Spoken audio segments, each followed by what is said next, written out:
One particularly important aspect of investment funds are that the investors themselves are the ones who bear the costs associated with fund management, generally through what's referred to as the management expense ratio. Some older style funds also carry what are called load fees, which are effectively trailer fees paid to uh, advisors who help to steer investors towards these particular funds. Load fees are typically paid out either at the beginning of an investment or at the end of an investment, um, but ultimately vary in structure depending on the fund that you're looking at. Now, because many investors were concerned about these kinds of fees that occurred only at the end of their investment or additional fees that were imposed on them upfront in order to pay commissions to advisors, what we've seen is that the industry has largely moved towards simply rolling all fees into the management expense ratio and paying a portion of that MER out as a consistent ongoing commission to the advisors who help to direct people towards various funds. Now, another important feature of fund expenses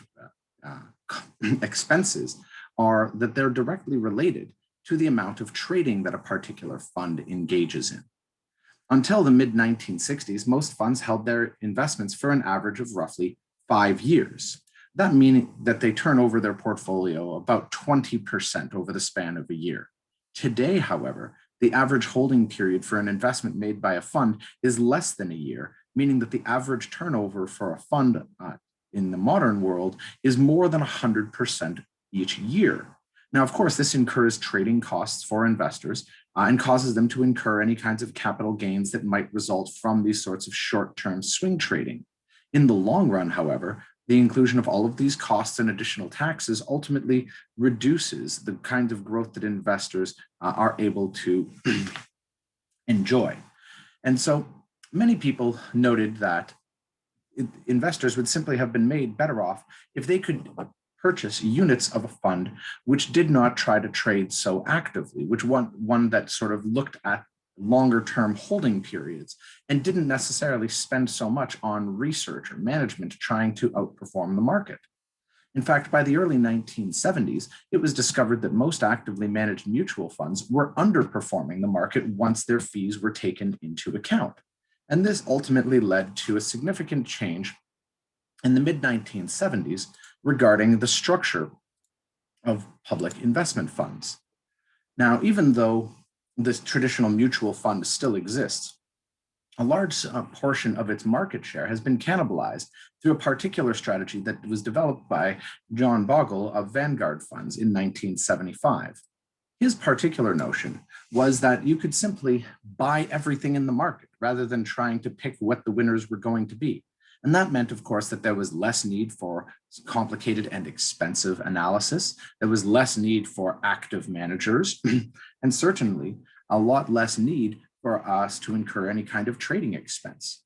The idea of the indexing strategy is relatively straightforward. If there is a particular stock index, effectively a list that keeps track of certain stocks that are representative within a certain market or sector, then you could effectively achieve a diversified portfolio, but without having to worry about the costs of selection.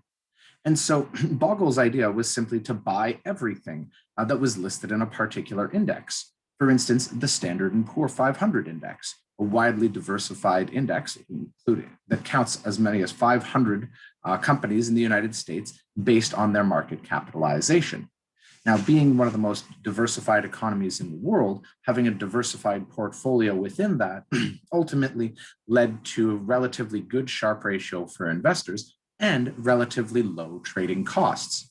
As this study from 1999 shows, comparing Vanguard's Standard & Poor 500 index funds against a number of Morningstar funds that had the similar kind of lifespan, we see that Vanguard's fund ranks consistently among the very top end of all of these funds. It may not be the best performing fund out of everything that's available, but it beats out roughly 80 to 90% of the actively managed funds out there, making it a superior investment choice for the average investor.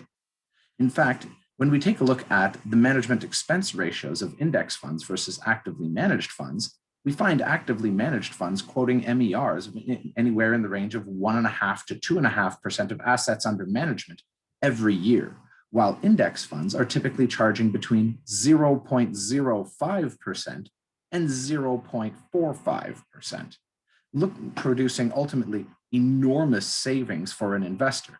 Even if those numbers don't seem particularly large over a single year, saving 1% every year can ultimately lead to having 50% more money at retirement. So don't neglect to pay attention to the kinds of fee structure that's attached to your investment funds. And seriously consider indexing strategies as a way of sidestepping expensive managers and researchers that ultimately aren't paying their own way.